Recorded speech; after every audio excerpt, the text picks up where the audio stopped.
Takbiratul ihram mempunyai makna ketika seseorang mengangkat tangan ke atas sebagai simbol kalau kita melempar, membuang segala sesuatu yang ada di dalam hati dan minda kita daripada perkara-perkara keduniaan ke belakang. Sementara kita menghadap kepada Allah Subhanahu wa taala, kita angkat tangan simbol membuang segala sesuatu selain fokus kita kepada Allah dibuang ke belakang dengan mengucapkan takbiratul ihram. Cara mengangkat tangan saya sudah jelaskan dan posisi tangan ketika berada di atas. Yang pertama, telapak tangan dalam keadaan terbuka menghadap kepada Al-Qiblah. Apa yang kita tahu daripada sunnah takbiratul ihram dilakukan adalah terbuka menghadap kepada Al-Qiblah sejajar dengan cuping telinga dalam berada di atas bahu dan sebut bersamaan dengan memanjangkan sebutan takbir Allahu Akbar. Allahu Akbar atau Allahu Akbar. Yang kedua. Yang ketiga bermula daripada atas. Allahu Akbar. Terdapat beberapa riwayat yang diriwayatkan oleh Imam Abu Dawud tentang kaifiyah salat meletakkan tangan itu. Satu riwayat mengatakan adalah di atas pusar, di bawah dada. Riwayat yang lain mengatakan di bawah pusar. Posisi tangan adalah seperti mana saya jelaskan dan berada di antara pusar di bawah dada ataupun di bawah pusar. Dalam riwayat yang lain dikatakan juga adalah tepat kepada dada dan dilekatkan ke dalam dada.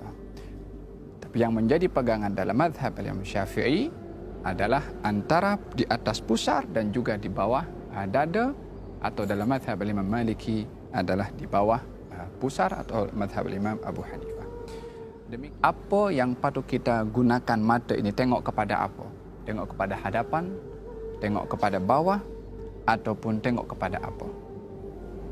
Kalau kita salat di Kaabah, di Masjidil Haram, maka kalau kita nampak kepada Al-Kaabah, mata kita melihat kepada Al-Kaabah dengan penuh mentakzimkan kepada Al-Kaabah.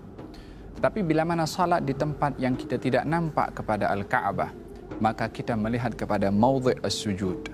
Tempat kita sujud itulah mata melihat ke tempat sujud. Posisi tangan ketika ruku' adalah tepat di atas lutut dan jari-jari lurus ke bawah. Kalau diangkat dia menghadap kepada Al-Qiblah. Ini baru posisi telapak tangan ketika ar-ruku'.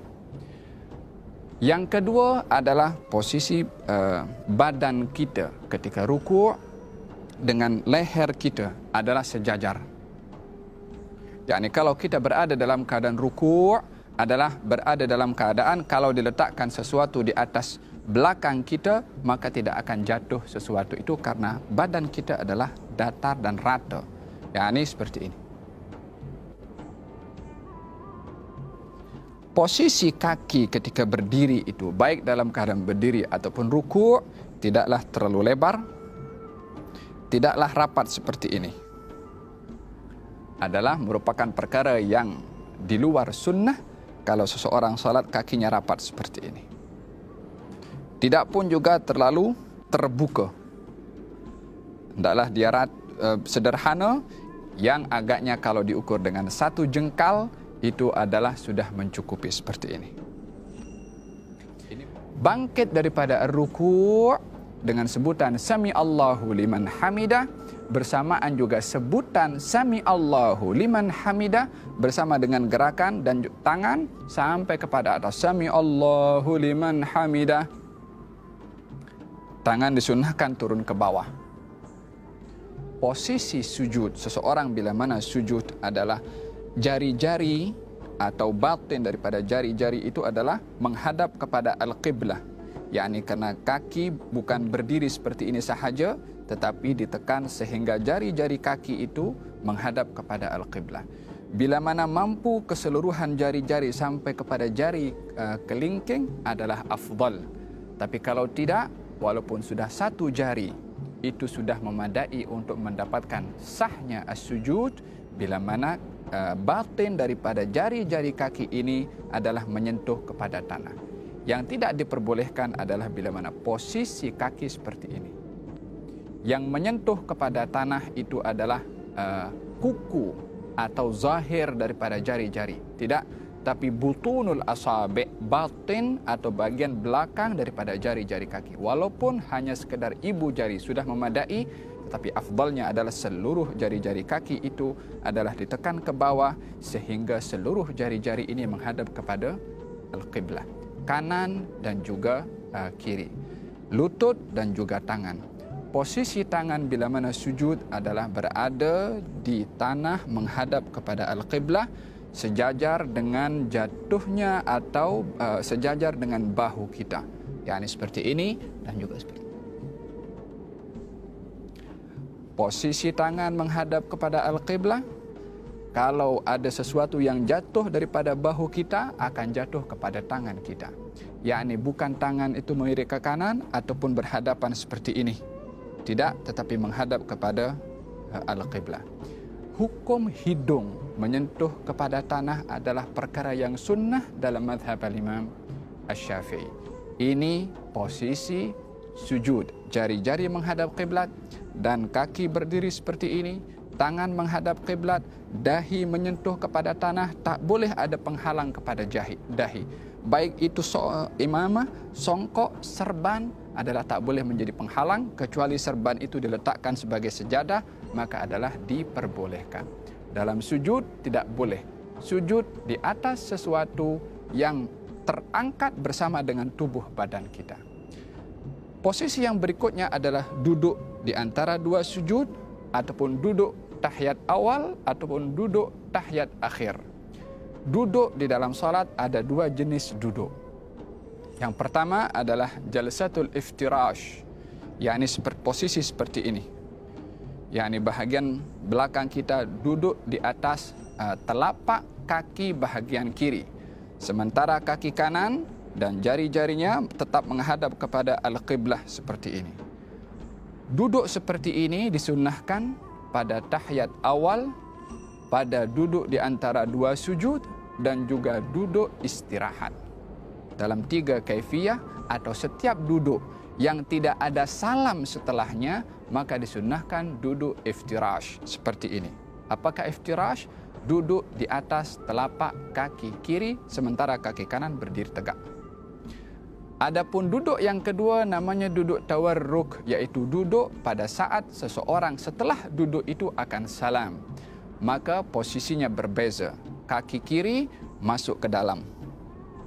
Dan kita duduk terus menyentuh kepada tanah, sementara posisi kaki kanan adalah tetap seperti ini, jari-jari menghadap kepada al-qiblah.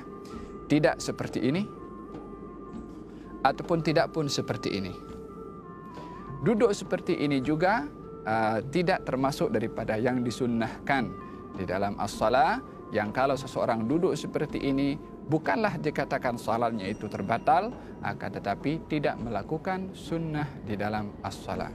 Dalam tahiyat akhir adalah duduk dalam keadaan jari kaki kanan menghadap qiblah, kaki kiri masuk dalam, dan juga bahagian belakang ini duduk menyentuh kepada tanah. Posisi tangan ketika berada dalam keadaan at-tahiyyat adalah baik tahiyat awal ataupun tahiyat akhir, jari-jari kiri berada pada bahagian lutut paha kiri dan jari-jari kanan berada dalam keadaan digenggamkan seperti ini, kecuali 2 jari, jari telunjuk dan juga jari atau ibu jari.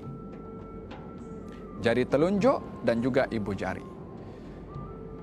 Cara yang digalakkan atau disunnahkan dalam mazhab al-Imam Syafi'i adalah bila mana seseorang itu ingin mengangkat ataupun at-tahiyat, katalah tahiyat awal atau tahiyat akhir, posisi telapak tangan kiri berada tepat pada lutut, telapak tangan tepat juga berada pada lutut, 3 jari daripada tangan kanan digenggamkan, kecuali ibu jari dan juga jari telunjuk yang berada dalam posisi seperti ini.